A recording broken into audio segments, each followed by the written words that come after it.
3 жыл мурун ушул убакта биз умрага барганбыз. Умрада аба ырайы кандай десеңиз, анда видеону ана чейин көрүңүздөр. Бир нерсени эске алыш керек. Мадина менен Меккеде температурасында айырма болот.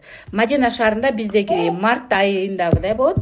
Ал эми Меккеде болсо майдагыдай температура. Ошону эске алып көйнөктөрдү алсаңыздар болот. Ошол себептен биз бельмондолорду сунуштап жатабыз.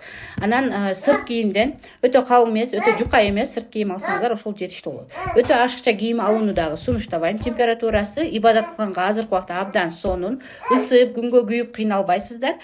Кечкиси болсо салкын жел болот. Ошондо эле кичине üşүшүңүздөр мүмкүн. Бул Мадинада. Ал эми Меккеде желди мен чын сезген жокмун.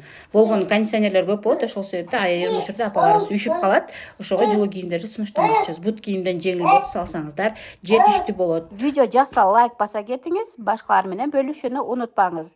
Ал эми сиз Меккеде болсоңуз, аба ырайы боюнча жаза кетиңиз.